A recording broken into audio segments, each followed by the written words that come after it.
फैसलाबाद के हुनरमंद और बासलाहियत आर्टिस्ट जिनकी उंगलियों में ऐसा कमाल है कि कागज पर जिंदगी बखेर देते हैं।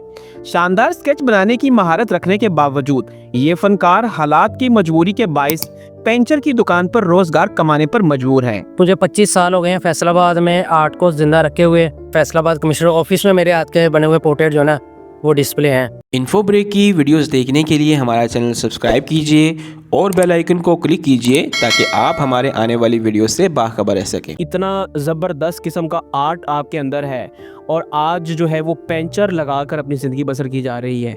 क्या ज़िंदगी ने वफा नहीं की? कोई बात नहीं है कि ज़िंदगी से कोई गिला नहीं है। खुश हूँ, अपनी ज़िंदगी से मुतमिन हूँ और अपने फ़न को ज़िंदा रखा हुआ है।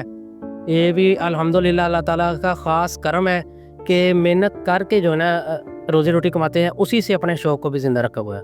इतना ज़बरदस्त शौक़ जो है ये आप खुद एक एकेडमी है अपनी इसमें, तो क्या कोई ऐसा मौका नहीं मिला कि बच्चों को सिखाया जाए, बच्चों को ट्रेन किया जाए कि आने वाली नस्ल जो है इस आर्ट को ज़िंदा रख सके? नहीं, अब तो आपको पता है कि जो बच्चे हैं वो वैसे भी जो हाथ का काम इस तरफ नहीं आ रहे। आपको पता है कि सोशल मीडिया का दौर है, ऑनलाइन काम है और हुनर जो है ना वो कोई नहीं सीखता, जबकि हुनर एक बहुत बड़ी जो आपको पता है कि मिरास है। और मैं अल्हम्दुलिल्लाह अपने इस काम से भी रोज़ी रोटी कमा रहा हूँ और अपने शौक़ से भी अल्हम्दुलिल्लाह मैं जो है ना अच्छे पैसे कमा रहा हूँ। अभी तक आपने कितने पोर्ट्रेट बना चुके हैं? मेरे 1500-1600 से ज़ायद पोर्ट्रेट जो है अब तक मैं बना चुका हूँ और एग्जीबिशन भी बहुत सी की हैं, बहुत सी जगह पे लगे हैं और लोग भी मुझसे बनवाते हैं। पहले तो आउट ऑफ सिटी से आर्डर वगैरह आते हैं, आउट ऑफ कंट्री से भी मुझे आर्डर आते हैं। सोशल मीडिया के थ्रू लोग मुझसे बनवाते हैं। तो सर ये बताइएगा कि आपकी शॉप के ऊपर लिखा है अवार्ड याफ्ता, तो ये आपको सदारती अवार्ड मिला था कि किस तरह आपको अवार्ड मिले थे? फैसलाबाद में एग्रीकल्चर यूनिवर्सिटी है, वहाँ से 2010 में ना मैंने थर्ड प्राइज़ लिया है, पूरे फैसलाबाद को विन किया है। तो आप ऑन डिमांड जो पोर्ट्रेट बनाते हैं सोशल मीडिया पर, जो कोई ऑर्डर करता है, तो आपकी प्राइस कितनी है? कितने में आप ये बना देते हैं? देखें, पोर्ट्रेट मुख्तलिफ होते हैं, कुछ शार्प होते हैं, कुछ फुल होते हैं, लेकिन नॉर्मली जो पोर्ट्रेट होता है उसका कम से कम 10,000 रुपया लेते हैं पोर्ट्रेट का। तो सर ये इस पोर्ट्रेट बनाने से ज़िंदगी का अच्छा गुजर बसर हो जाता है कि ये काम का जो है वो ज़्यादा होती है आपको ज़रूरत? देखें जी, ये काम तो मेरा आपको मैंने बताया कि मेरा प्रोफेशनल है, मैं इसको कर ही रहा हूँ, लेकिन आर्ट जो है ना वो मेरा शौक़ है। लेकिन अब शौक़ से भी मुझे जो है ना वो इनकम हो रही है, अल्हम्दुलिल्लाह उससे ही मैं खुश हूँ। इमरान साहब ये बताइएगा कि आप ये कितने अरसे से कर रहे हैं और आपकी एजुकेशन कितनी है? देखें जी, कुछ माली हालात की वजह से मैंने मिडिल से आगे नहीं पढ़ा, तो ड्राइंग का तो मुझे बचपन से शौक था स्कूल दौर से, तो उसको करता रहा हूँ आहिस्ता आहिस्ता। फिर मेरे एक टीचर मुझे मिले सलीम अंसारी साहब, उनसे मैंने बाकायदा ये सीखा है, उन्होंने मुझे तरबियत दी है।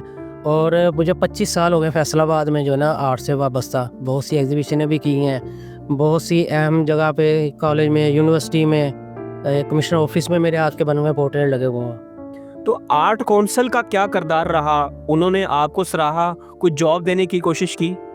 देखिए जी, फैसलाबाद आर्ट कौंसल जो है ना वो मैं समझता हूँ कि जो हमारी सिटी हुकूमत है ना उसकी एक नाअहली का सबूत है। वहाँ पे जितने भी अफसरान हैं, आप डायरेक्टर से लेकर डिप्टी डायरेक्टर, असिस्टेंट डायरेक्टर तक, सब के सब करप्ट हैं। आप जाएं, वो आपसे कहेंगे कि पहले हम आप ऐसा करें, हमें कोई गिफ्ट दें, पेंटिंग बना के दें, या हमें पैसे दें, फिर हम आपके बारे में सोचेंगे, आपकी एग्जीबिशन कराएंगे। पिछले दिनों मैं गया तो वो यही कहते हैं जी कि आप पहले कुछ सोचें हमारे बारे में। दोबारा कहूँ, कहते हैं फंड ही नहीं आ रहा, फंड ही नहीं आ रहा। मैं जाऊँगा, कहेंगे फंड नहीं आ रहा, अगले दिन वहाँ पे एग्जीबिशन होगी।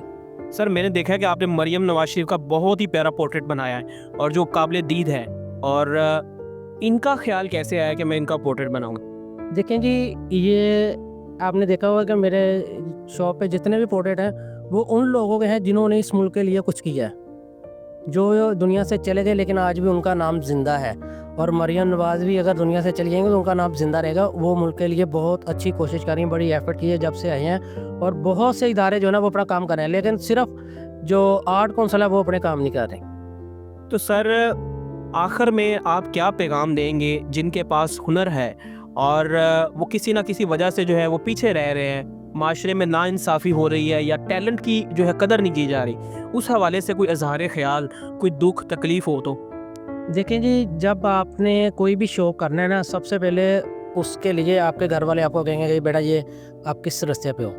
लेकिन अगर आपका शौक़ है, आपका जुनून है, तो आप उस पर लगे रहें। एक मुकाम ऐसा आएगा कि जो आपको कहते हैं ना कि आप नहीं कर सकते, ये शौक़ आपके लिए नहीं है, वो आपको कहेंगे कि ये बहुत अपने राइट पे था, ये बहुत अच्छा काम कर रहा है। और तभी पता चलता है कि जब वो लोग जो आपको मना करते हैं एक टाइम पे आपको कहेंगे कि हमारे बेटे को भी ये हुनर आप सिखाएं। तो बहुत से ऐसे लोग भी हैं जो मुझे कह रहे थे यार ये किस काम में पड़े हो, और आज है वही लोग जो है ना वो मुझे कहते हैं कि हमारे बच्चों को भी आप जो है ना ये आर्ट सिखाएं, उनको भी ये हुनर। नाज़रीन, ये है टैलेंट ऑफ पाकिस्तान, ये है टैलेंट ऑफ फैसलाबाद। नाज़रीन, इसी तरह की मज़ीद मोटिवेशनल, दिलचस्प और मज़ीद वीडियोस देखने के लिए हमारे साथ रहिएगा। अल्लाह निगहबान।